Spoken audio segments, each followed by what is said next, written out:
Okay, so I'm here at Wembley with John Cooper of Skillet. First of all, how are you? Last day of the tour. Yeah, I like the sound of that. Here we are at Wembley. That sounds good. Hey, do you know what? I'm going to take it as a win for me because I don't think this is the first time I've done an interview at Wembley, and it feels kind of special. I feel like I've made it now. Oh, really? So this is your first interview here too? First interview Well, at Wembley. All right, So we're together on this. nice. Because it's pretty awesome sounding. You know, it's one of those iconic places. You know. It is. Now, the new album, it recently came out about a month ago, or the beginning of the month, let's be honest. Yeah. Have you been happy with the reception? Because we were talking about like it before, and you're not going to give us too much of the new album tonight, which brings a bit of a tear to my eye, I think. Maybe I've made a bad decision. You're making me question my life decisions here. No. Yeah. Well, the reception has been really good. You know, I think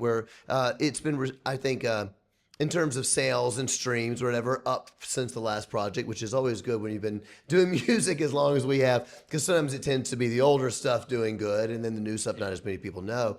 So the reception is really good. I think all in all, what I keep seeing all over social media, if that's real or not, I think it is. What I keep seeing from people on social media is like, you know, this is the album I wanted you to make. You know, it's back to like your identity and the things you wanted to do, that kind of stuff. So that's kind of it's been pretty cool. You know, Amazing. Now, there are some killer songs on the album, and because I'll be honest, because it's new, I couldn't say this is the song I'm really. why not? You've not been doing your job. I'm making you question your life decisions. I'm questioning my life decision. But there are some really killer songs on that album. Which are there any particular ones that stand out for you that like you're really proud of? You know, there's a song on there called "Ash in the Wind," and I'm really proud of that one for a couple of different reasons. One of the reasons is it's the only song on the record that my wife Corey produced. Now, she's always involved in production, and she produced, we had a record called Victorious in 2019. Yeah. She produced that record, and she did not produce anything on the last album. And I'm a fan. I'm a fan of her production because it sounds like Skillet, you know what I mean? And so this time we did different producers. She worked together with different producers. That was the only one that we did on our own.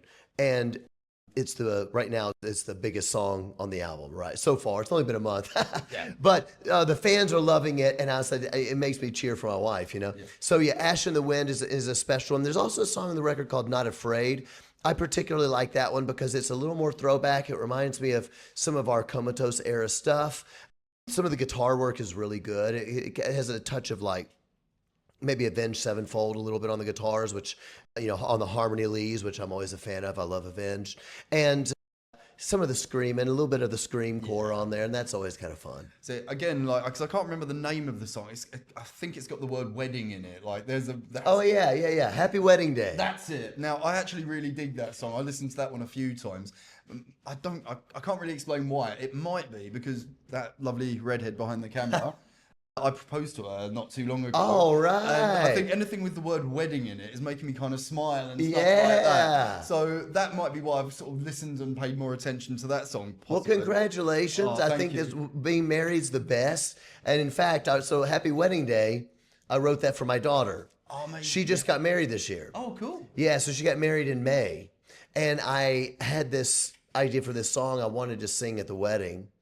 And I never showed it to her. I never even showed my wife.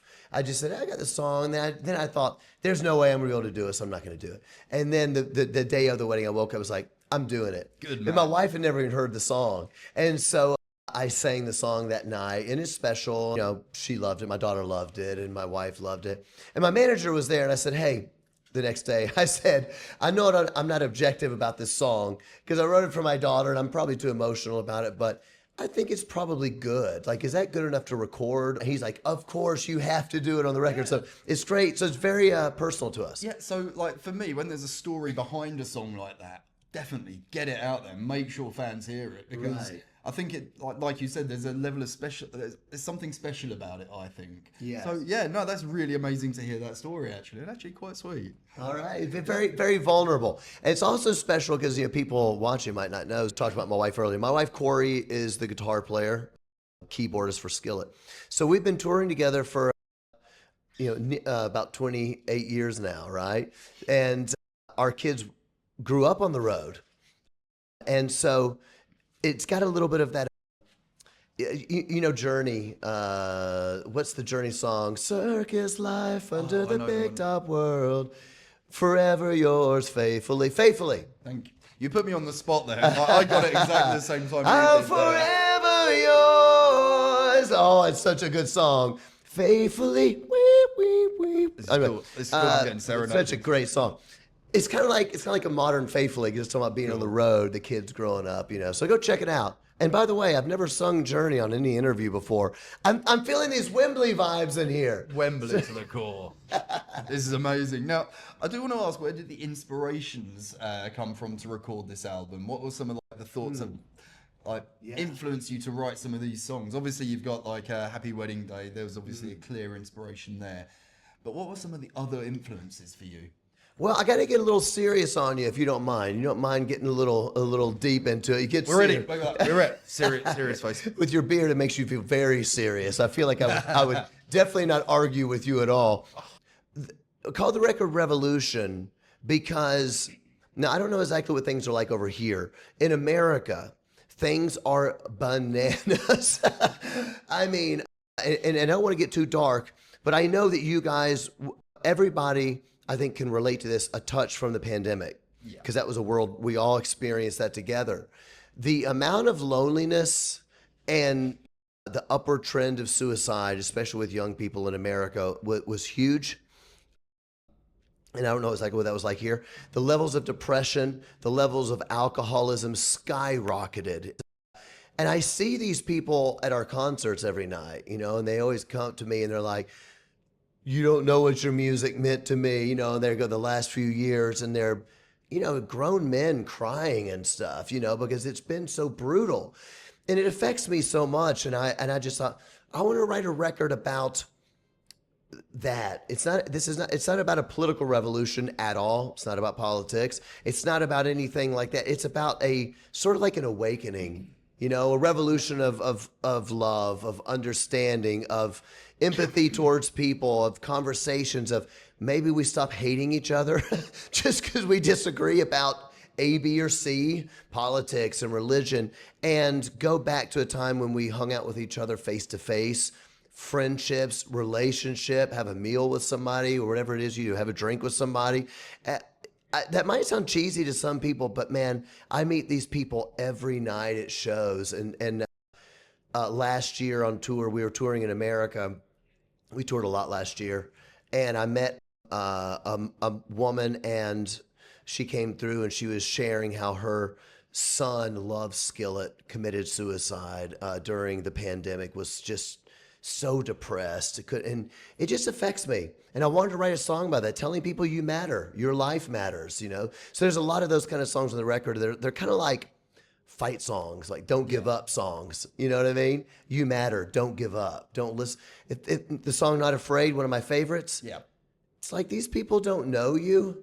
The people yelling at you online or whatever, they don't know you. Who cares what they say? You know what I mean? So stand up, live your life, don't give up. Nice. Now, correct me if I'm wrong, but I believe Unpopular was the first first snippet. I don't know if it was a single, but it was the first video, I Yeah, believe. first video and single. Oh, so it was a single. Okay, my apologies. What made you pick this particular song as the first introduction to the album? I think we just felt it was the catchiest one, you know. It wasn't my favorite. Usually, like, the catchiest ones aren't necessarily like the band's favorites. I don't know if you've discovered that when you talk. They always like track 10. Yeah. I like track 10 because it's got a 7-minute guitar solo or something like that. I wish I had a 7-minute guitar solo, but anyway. Do it tonight. Tonight we can do it, baby. It's always the B-sides the band's Exactly. like. But I thought it was the catchiest one. I thought it was the one that's a little hypnotic. Like you listen to it, it's like, oh yeah. There's also a familiarity to it. Sometimes if you catch that lucky thing when you write a song, we had a song years ago called Monster. Monster was like that. People heard Monster the first time and they're like, I almost feel like I've heard that before. You know, there's that thing.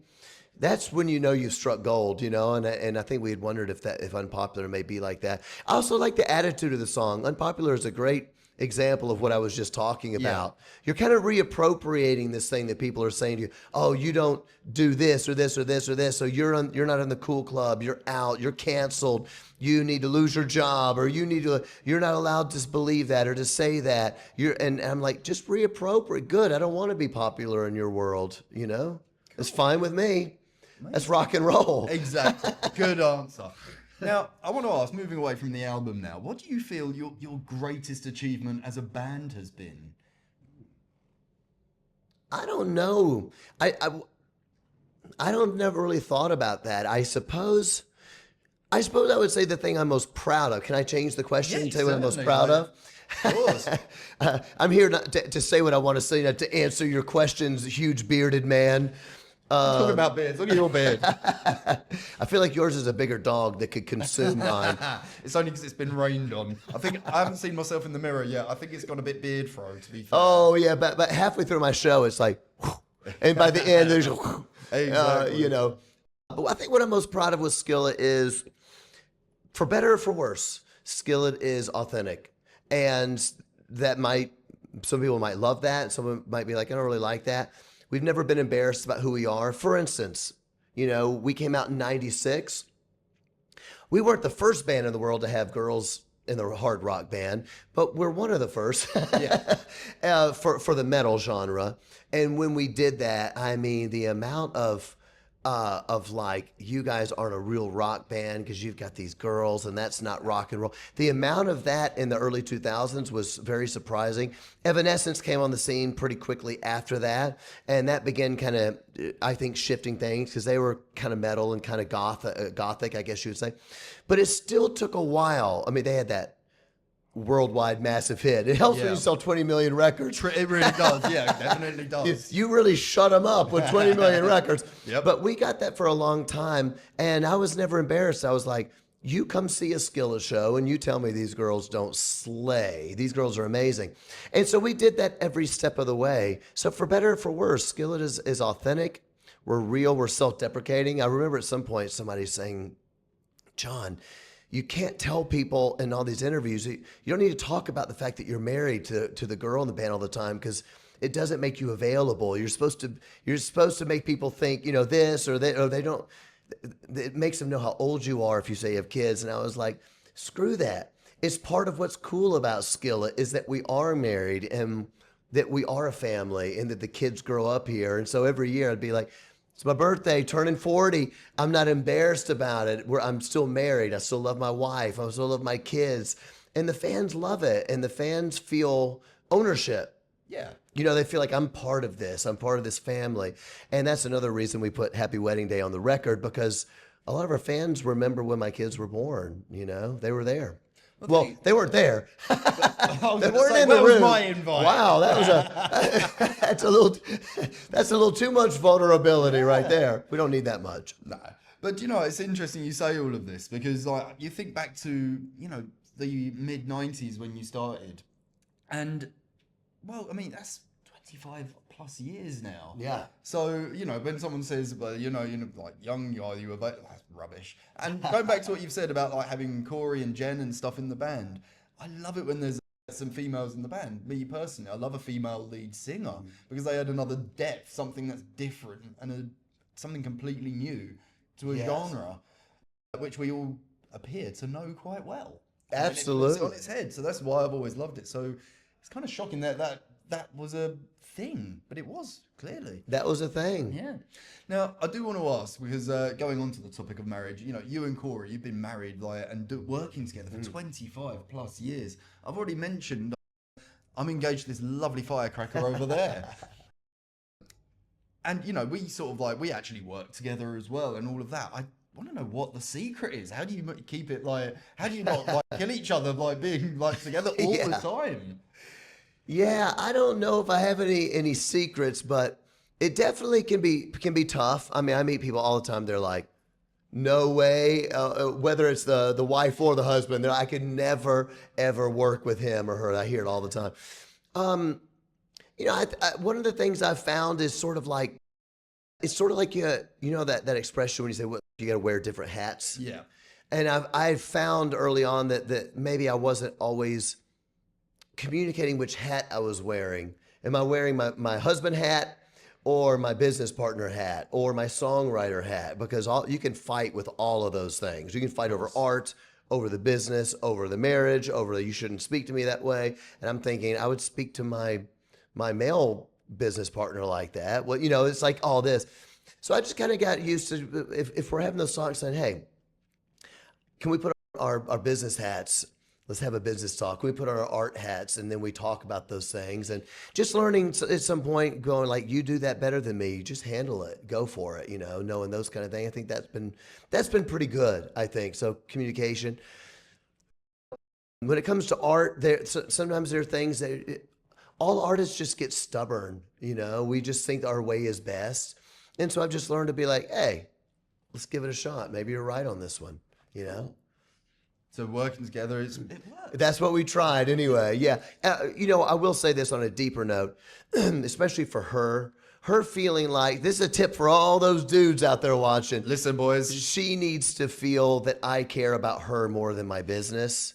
Of course I do. Every man would be like, well, of course I do. But I don't want to show that all the time and think it all the time and say it all the time.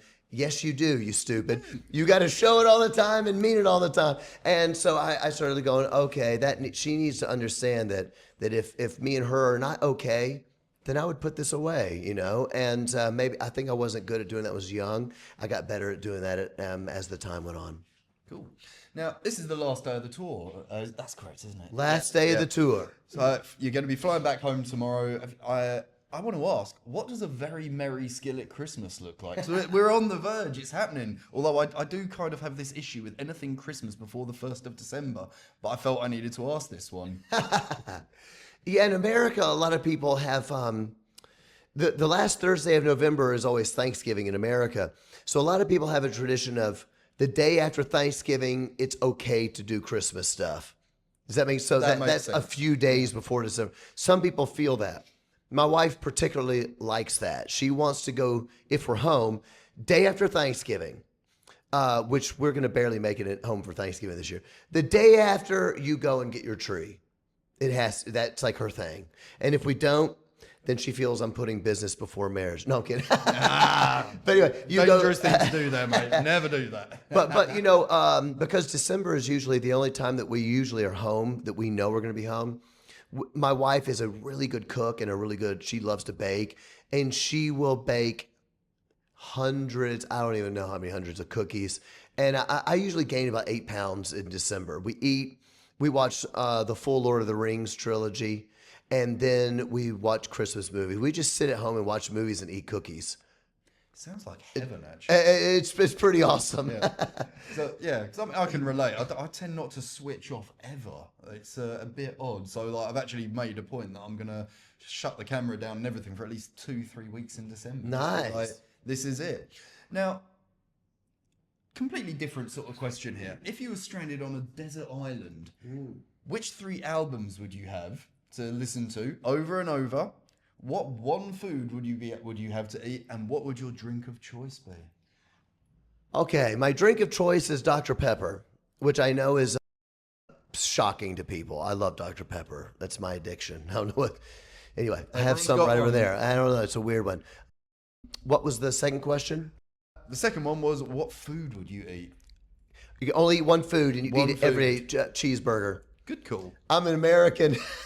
Good call. That's so American. I love it. I love it. Let's see. The music, AC/DC, Back in Black for sure, without question. I probably would say I have three albums I can listen to over and over and over and over. I probably would go Metallica, Black Album. Is what we call the Black Album anyway.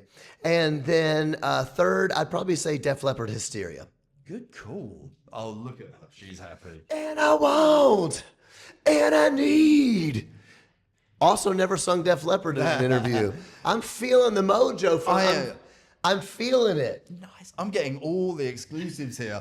So when you said about cheeseburger, I always said pizza because no one dictated what I could have on that pizza. Granted, Oh, so you can change out the toppings. yeah. But if I you love a only loophole. choose one topping, see, now we're getting. Don't mess with my loophole. Yeah. Okay. All right. Don't. All right, yeah. You know what? Then I can use the same thing for cheeseburgers. You can. You can do the bacon on the cheeseburger, or you can not, or you can do the. I'm with you. Yeah.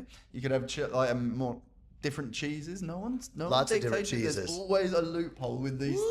Ooh. And you know what? Your cheeses over here are far better than American cheese. I don't know if you've had American cheese. I've had the real real imitation American cheese. Yeah, it's kind of fake. We do fake food over there. Yeah. It's like Matrix cheese. Yeah, I mean, it's funny. There's things in America, food that I'm absolutely like, I wish we had here, but I'm also glad because I've got an addictive personality, and I'll just be like, right, that's it. I'm having that for the rest of. Right. I would be a much larger guy if I'd done that. If I had American food.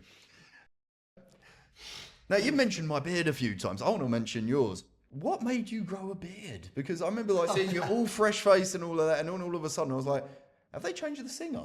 It's amazing how a facial hair can actually. Oh, make you that's look true. different. Actually, it makes. Not only does it totally change your appearance to where somebody might be like, I can't even remember what they look like without it. Yeah. It can change your vibe. It can change the way people experience you, Very true, actually. and that is the reason why I have the beard. It's true. Want to hear a funny story? I do want to hear All a right. funny story. All right. Speaking of, going back to what I was saying with when people like say maybe girls didn't belong in rock.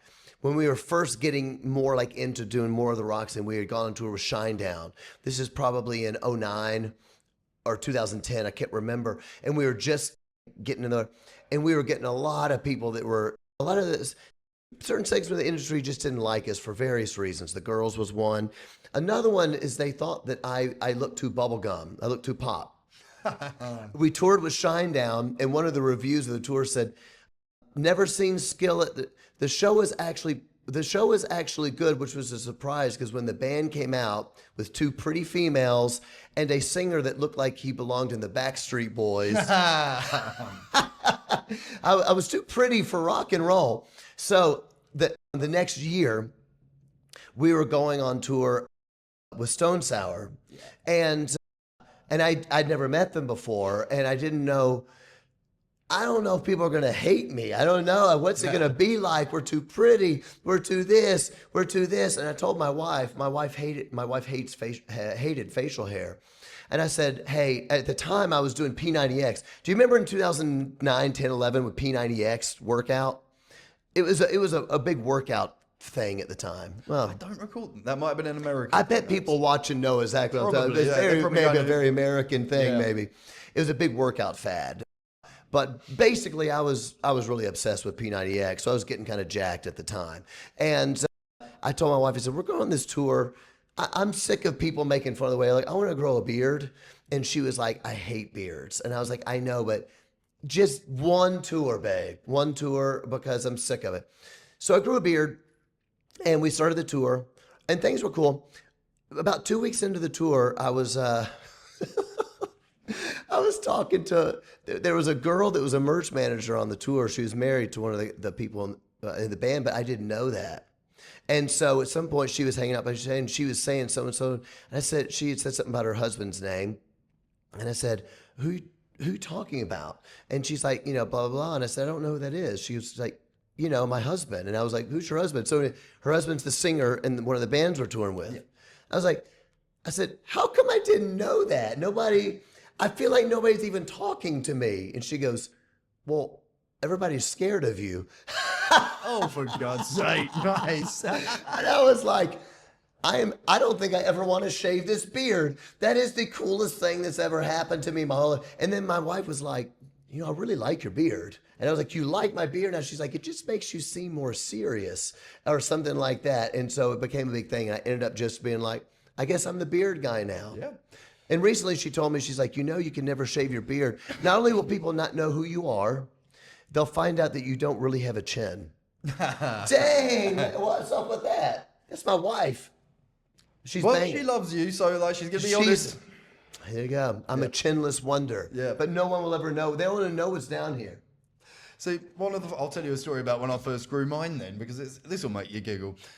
she did not like it when it was first growing out. She hated it. And then when I finally, because I started it during lockdown, I was just like, I'm going to do what 90%. Oh, the lockdown beard, I'm going to yes. do what 90% of blokes did in lockdown and just grew their facial hair because they could.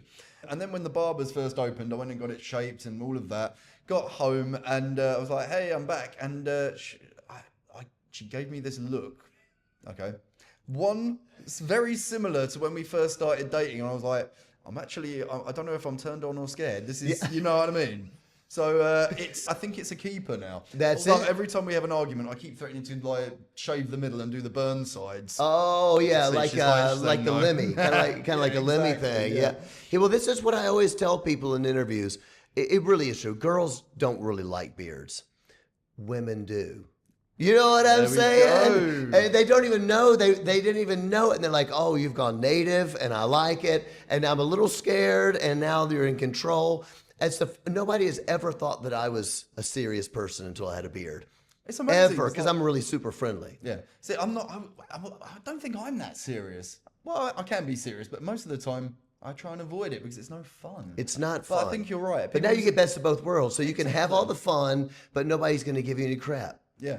And that's kind of nice. It's a weird one. She does tell me when I'm walking down the street, if I've just got like the serious look on my face while walking, people apparently move. Yeah, they're like, oh gosh, they do. he's a ruffian. Do you have that word over here? He's a ruffian. He's a ruffian. Yes. He's a hellion. Yeah. So I've got my leather jacket and like DMs on, and everyone's like, he's a nasty bloke. I'm like, am I? I will take that as a win. Right, so final question, and I'm going to finish on a joke as well, because I always like to finish on a joke when I can. But No, we're serious. We have beards. We don't do jokes. I do jokes, and I've All got a right. beard. All right, we'll do it. Judging a beard by its cover. Right, so last question really is, like, what is the one piece of advice you would give someone that wants to succeed in the music industry? Because it is cutthroat. Oh,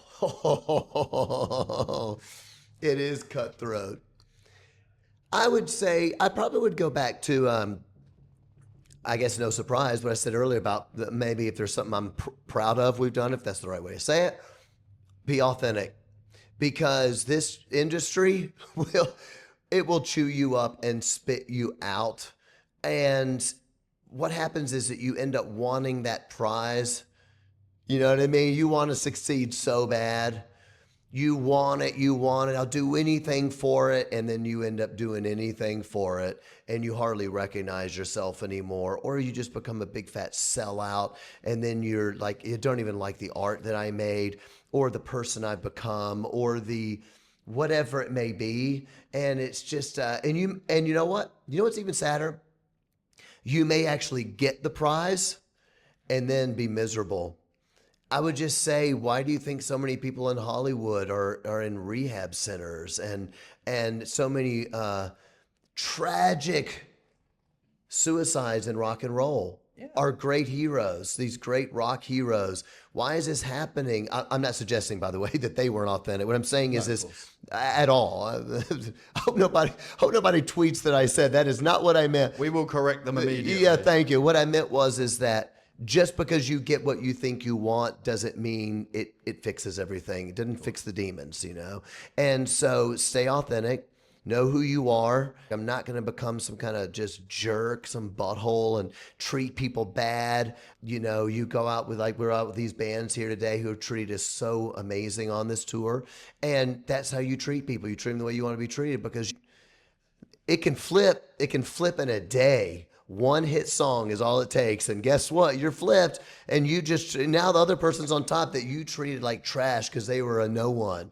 You can't do that to people. It all comes back around, and you don't want to be that person. You gotta live with yourself at the end of the day. So that's my piece of advice for people that want to make it in the business. Be authentic, be real, and treat people good, man. Cool.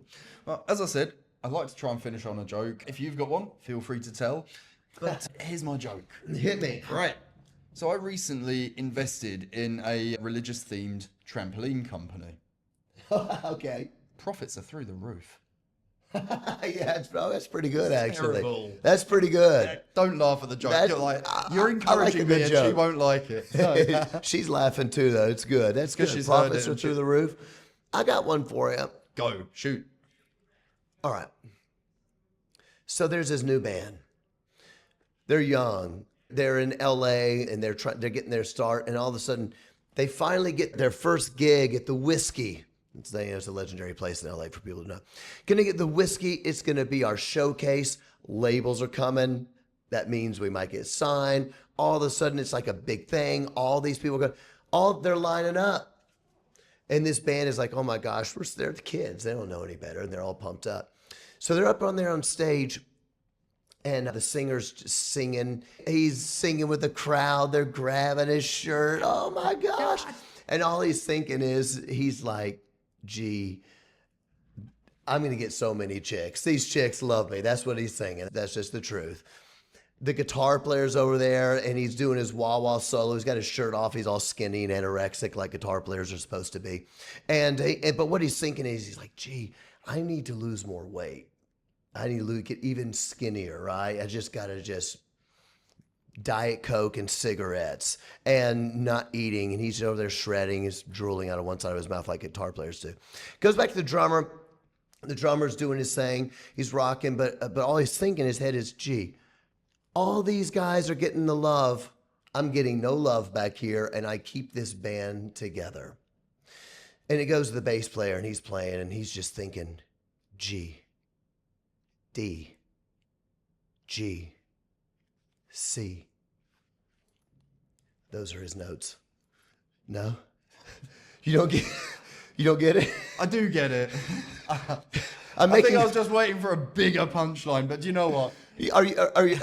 Are you a musician? I'm not a musician. I wanted to be a musician. This is the thing. I wanted to be a musician. People love that joke. Maybe it's only musicians. It's making fun of bass players because they're not real musicians. They're like, gee, they're having to focus. They can't think of a C. They can't focus. They can't do anything. I'm a bass player, so I quite like making fun of bass players. Well, that's definitely... Somebody send us a comment and tell me if my joke was funnier than I got treated like it was. I'm being punished on this show. Send a comment. Send a comment, please. They're going to be like, no, John is an idiot. This guy's stupid. I think there's going to be an argument.